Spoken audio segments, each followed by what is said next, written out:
Hello to all, welcome back. तो last time हमने आपका जो कंपास सर्वे था वो कम्प्लीटली पढ़ लिया है। उसके रिलेटेड जो भी आपके न्यूमेरिकल्स थे वो भी हमने कवर कर लिए हैं, ठीक है। साथ ही साथ लास्ट वीडियो में हमने आपके जो भी आपके प्रीवियस ईयर के जो क्वेश्चन थे जो पूछे गए थे वो हमने कवर कर लिए, और वैसे ही आते हुए टाइम में भी हम ये कवर करते जाएंगे। तो आज जो हमारा टॉपिक है नेक्स्ट, वो आपका होने वाला है आपका थियोडोलाइट, ठीक है। तो थियोडोलाइट जो चैप्टर है वो हम पढ़ेंगे आपका आज। तो ये एक चीज़ इंपॉर्टेंट है क्योंकि थियोडोलाइट पढ़ने के बाद ही हम आपके जो बाकी चैप्टर्स हैं वो पढ़ पाएंगे। जैसे कि आपके हो गया लेवलिंग हो गया, ठीक है। अगर हम थियोडोलाइट पढ़ेंगे उसी के बाद आपकी लेवलिंग जो होगी समझ आएगी।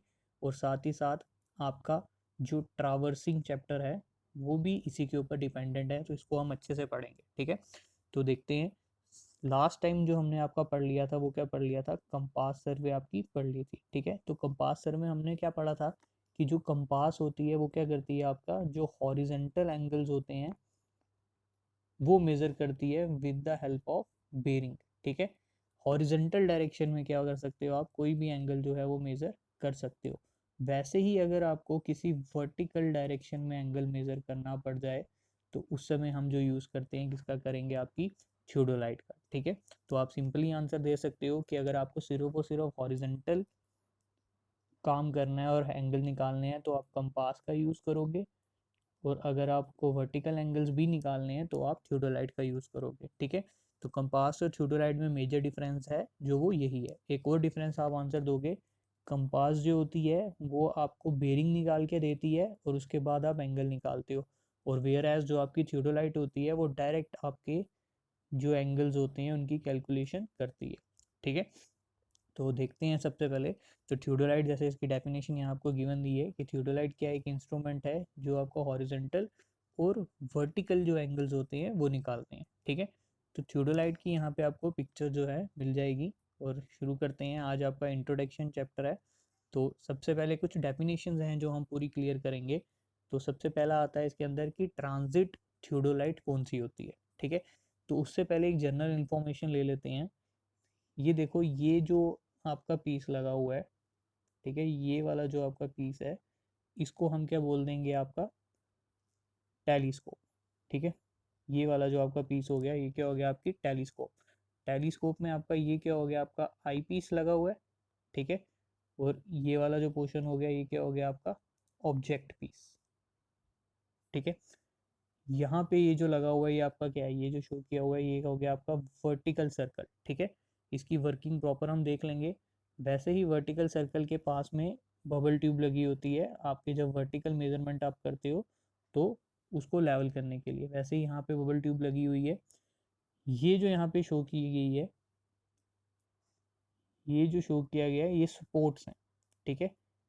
ये वाली जैसे ये लगी हुई है ये आपकी क्या होगी, सपोर्ट्स। एक इस साइड है एक उस साइड है आपकी सपोर्ट, ठीक है।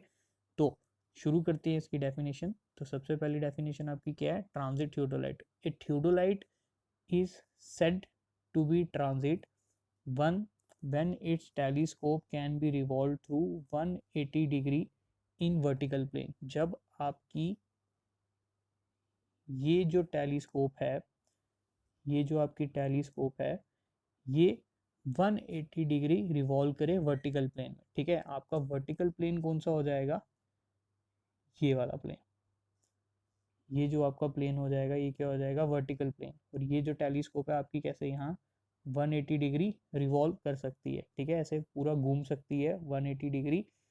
और कौन से एक्सिस में घूम रही है ये, आपके हॉरिजेंटल एक्सिस। ये जो एक्सिस आपका यहाँ निकल के जाएगा, ठीक है, ये एक्सिस जो यहाँ निकल के गया, ये जो शो किया गया डायग्राम में, ये क्या हो जाएगा आपका हॉरिजेंटल एक्सिस। जब आपकी कोई टेलीस्कोप यू 180 डिग्री घूम सके, ठीक है, 180 डिग्री घूम सके वर्टिकल प्लेन में आपके हॉरिजेंटल एक्सिस में, ये आपका हॉरिजेंटल एक्सिस, ये आपका वर्टिकल एक्सिस और वर्टिकल प्लेन, जब ये 180 डिग्री घूम सके, ठीक है, उसको टेलीस्कोप को बोलते हैं आप ट्रांजिट थियोडोलाइट, ठीक है। वैसे ही नॉन ट्रांजिट थियोडोलाइट कौन सी हो जाएगी आपकी, वो थियोडोलाइट जो आपकी 180 डिग्री नहीं घूम सकती है वर्टिकल प्लेन में, जो आपकी फिक्स्ड है, उसको बोल देंगे नॉन ट्रांजिट थियोडोलाइट। ठीक है, फिर ये एक नोट है जिसके हर एक पॉइंट इंपॉर्टेंट है। जैसे इसमें बोला गया है कि जैसे अगर आपको मार्केट से थियोडोलाइट खरीदनी है तो वो थियोडोलाइट आप कैसे पहचान सकते हो, कैसे डेजिग्नेट करोगे, तो वही बताया गया है कि जो थियोडोलाइट होती है उसको डिफाइंड करते हैं हम उसके लोअर ग्रेजुएटेड सर्कल की हेल्प से। ठीक है, और लोअर ग्रेजुएटेड सर्कल जो मार्केट में अवेलेबल होती है थियोडोलाइट वो कौन से साइज़ की होती है, 8 से 25 सेंटीमीटर। ये वाला क्वेश्चन एक बार आपके एसएससी में भी आया हुआ है और multiple times other JEE level या ए लेवल के एग्जाम में पूछा गया है। ठीक है, तो अब पहले मैं आपको बताता हूँ कि ये लोअर सर्कल की जो बात चली है ये क्या है लोअर सर्कल। ठीक है, ये आपका थियोडोलाइट है, ये एक ऊपर सर्कल लगा हुआ है जिसके ऊपर आपका वर्नियर स्केल होता है, और एक ये आपका नीचे सर्कल लगा हुआ है जिसके ऊपर आपका मेन स्केल जो होता है। तो ये जो दो सर्कल आपको शो किए गए हैं, ठीक है, एक सर्कल ये है, एक इसी के नीचे सर्कल होता है, और जो नीचे वाला सर्कल होता है वो बताता है कि आपकी थियोडोलाइट का क्या साइज है। ठीक है, तो ये क्वेश्चन पेपर में पूछ सकता है। सेकंड पॉइंट देखिए, और थियोडोलाइट क्या है, एक आपका इंस्ट्रूमेंट है, ठीक है, जो आपका हॉरिजॉन्टल और वर्टिकल एंगल मेजर करता है, और इसकी जो एक्यूरेसी है वो कहाँ तक है ये याद रखना है, ये इंपॉर्टेंट पॉइंट आया, 10 सेकेंड्स से 20 सेकेंड तक। ठीक है, 10 second to 20 second. Third point आप देखोगे, क्योंकि थियोडोलाइट को हम बहुत सारे कामों में यूज़ करते हैं, इसीलिए थियोडोलाइट को आपको यूनिवर्सल इंस्ट्रूमेंट भी बोला जाता है। ये क्वेश्चन भी जेई में आया हुआ है काफ़ी बार कि कौन सा इंस्ट्रूमेंट होता है सर्वेइंग में जिसको हम यूनिवर्सल इंस्ट्रूमेंट बोलते हैं, तो वो कौन सा हो जाएगी आपकी थियोडोलाइट। ठीक है, नेक्स्ट देखते हैं आपकी पार्ट्स ऑफ थियोडोलाइट। ठीक है, यहाँ से आपको क्लियर हो जाएगा कि थियोडोलाइट जो है वो आपकी कैसी है, इसमें कौन कौन से पार्ट हैं, कौन कौन से पार्ट का क्या क्या रोल है। ठीक है, ठीक है, तो इसको प्रॉपर अच्छे से देखो आप ताकि आपको क्लियर हो जाए। तो स्टार्ट करते हैं लेवलिंग स्क्रू से या फुट स्क्रू से। यहाँ पर ये देखिए 3 फुट स्क्रू है, ये किसी किसी थियोडोलाइट में 4 भी हो सकते हैं, तो लेकिन ये 3 फुट स्क्रू वाला थियोडोलाइट है।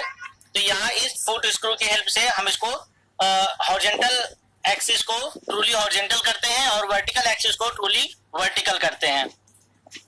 तो इनको हमेशा हम दोनों को एक साथ अंदर की तरफ या बाहर की तरफ करते हैं लेवलिंग करते टाइम। ठीक है, उसके बाद यहाँ पर क्लैंप स्क्रू है, lower clamp screw and upper clamp screw. Lower clamp screw का यूज करते हैं जब हमें लोअर प्लेट को फिक्स करना होता है, और अपर क्लैंप स्क्रू का यूज करते हैं जब हमें अपर क्लैंप स्क्रू को अपर प्लेट को फिक्स करना होता है। तो यहाँ पर लोअर क्लैंप और अपर क्लैंप स्क्रू के साथ साथ ही इसके साथ साइड में होता है upper tangent screw and lower tangent screw. Upper tangent screw और लोअर टेंजेंट स्क्रू का हम यूज करते हैं बहुत स्लो मूवमेंट करने के लिए। जब हमें किसी ऑब्जेक्ट को एग्जैक्ट बाइसेक्ट करना होता है तो उस केस में हम टेंजेंट स्क्रू का यूज करते हैं, लोअर टेंजेंट और अपर टेंजेंट स्क्रू का।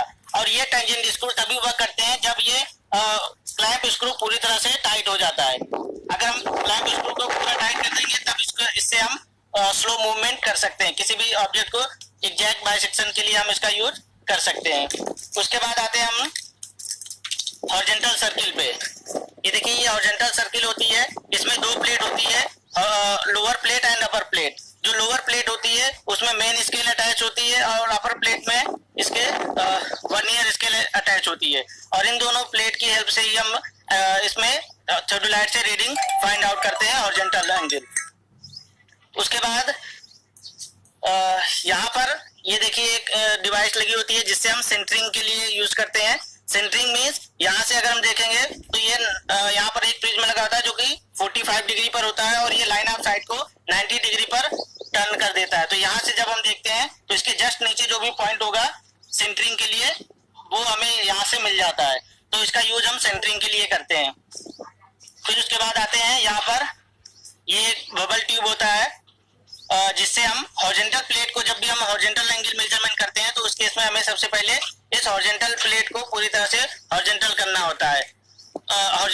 इस स्प्रिट लेवल को या लेवल ट्यूब को हॉरिजॉन्टल करना होता है। इसमें जो बबल है वो सेंटर पे लाना होता है। सेंटर पे लाने से क्या होता है कि जो वर्टिकल एक्सिस है वो पूरी तरह से वर्टिकल हो जाती है और हॉरिजॉन्टल एक्सिस इसकी पूरी तरह से हॉरिजॉन्टल हो जाती है। फिर उसके ऊपर आते हैं यहाँ पर देखिए ये वर्टिकल सर्किल लगी हुई है।